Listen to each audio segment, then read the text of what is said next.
गीत की शादी रॉकी से होती है। रॉकी और लकी दोनों भाई जिनका आपस में बड़ा प्यार होता है। अरे वाह भाभी, क्या खाना बना है। अब तो घर में ही होटल वाला स्वाद रोज मिला करेगा। अरे लकी, तुम अभी जानते नहीं हो मुझे। तुम बस डिश का नाम बोलो, मैं तुम्हें इसी किचन में बनाकर खिलाऊंगी। चढ़ा रहा है तुम्हें ये। और तुम भी ना। गीत रॉकी के छोटे भाई को दोस्त की तरह मानती। वो रॉकी के साथ उसकी भी जरूरतों का ध्यान रखती। लकी, ये रहे तुम्हारे कपड़े, धोकर प्रेस करवा दिया है, अलमारी में सजा लो। अरे रख दो ना भाभी अलमारी में भी। हाँ हाँ, सब भाभी करेगी तो तू क्या करेगा। रहने दीजिए ना माँ जी, शादी हो जाएगी तो खुद ही सुधर जाएगा।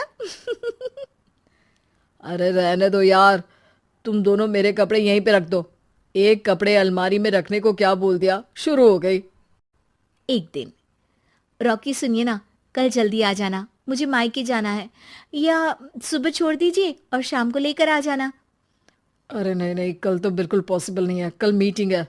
तुम लकी के साथ चली जाओ ना, और उसे कह देना कि शाम को लेकर भी आ जाएगा। लकी भाभी को लेकर मायके जाता है, शाम को लेकर भी आता है। आते वक्त, लकी, तुम्हारे लिए मैंने एक लड़की देखी है, बहुत सुंदर है।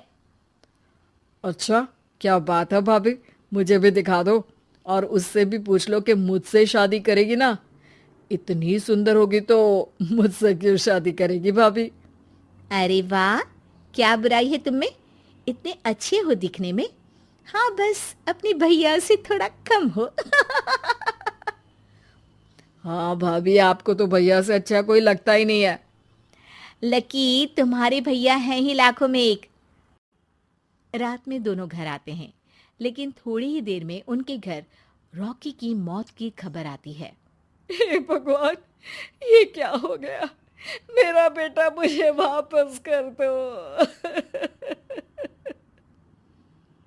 सब मिलकर माँ और गीत को संभालते हैं। एक दिन, गीत बेटा, अब तो रॉकी रहा नहीं। तू देख ले, अगर मायके जाना हो तो। गीत कुछ नहीं बोलती और कमरे में चली जाती है। एक दिन बुआ सास उन लोगों के घर आती है। अरे भाभी, किसकी नजर लग गई आप लोगों के घर में। मुझे तो लगता है कि इस लड़की के ही पैर ठीक नहीं है, तभी तो आते ही हमारे घर का चिराग खा गई। बुआ सास की बात सुनकर गीत को रोना आ जाता है। वो अपने कमरे में जाकर जोर जोर से रोने लगती है। लकी को ये सब देखकर अच्छा नहीं लगता। बुआ क्या बोल रही हैं? किसी का जीना मरना ऊपर वाले के हाथ होता है, ना कि किसी के पैर पर। अरे देख लो भाभी, छोटा भी हाथ से निकल रहा है। ऐसा ना हो कि ये लड़की सबको आपके खिलाफ कर दे। तभी वहां गीत चाय लेकर आती है। लीजिए बुआ जी, चाय पी लीजिए। बुआ तो घर से चली जाती है, लेकिन सास के मन में गीत को लेकर नेगेटिव विचार भर जाते हैं। अब देख गीता, बहुत हुआ, यहाँ रहकर भी कुछ नहीं होगा। अच्छा होगा कि अपने मम्मी पापा को बोल के तुझे यहाँ से लेकर जाए। और गीत अपने मायके चली जाती है, जहां आस पड़ोस के लोग कहते हैं, अरे रे, बेचारी की शादी के 2 साल ही हुए थे, लेकिन पति नहीं रहा। सास ने भी घर से निकाल दिया। देखो भाई भाभी कब तक साथ रखते हैं। और शादी करा देनी चाहिए इसकी, तो उम्र ही क्या है इसकी। हाँ, लेकिन करेगा कौन। एक तो शादीशुदा, ऊपर से कलंक पति की मौत का। तभी वहां लकी आ जाता है और वो पड़ोसियों की बात सुन लेता है। लकी, तुम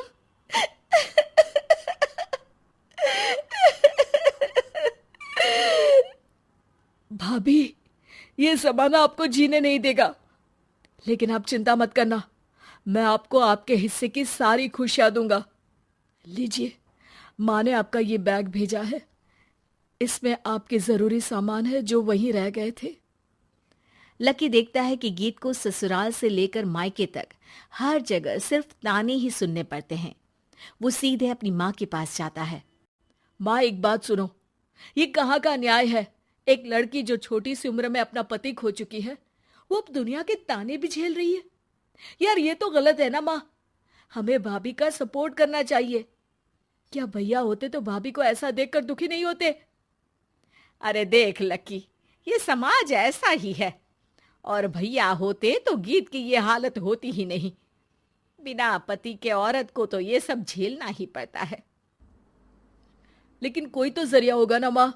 भाभी भी हमारे परिवार का हिस्सा है, हम कुछ तो कर सकते हैं ना उनके लिए। हिस्सा है नहीं, हिस्सा थी। और अब तू ज्यादा ना भाभी भाभी करना बंद कर दे, समझा? कुछ दिन ऐसे ही बीतते हैं और एक दिन लकी देखता है कि गीत उसके ही कॉलेज में पढ़ने आई है।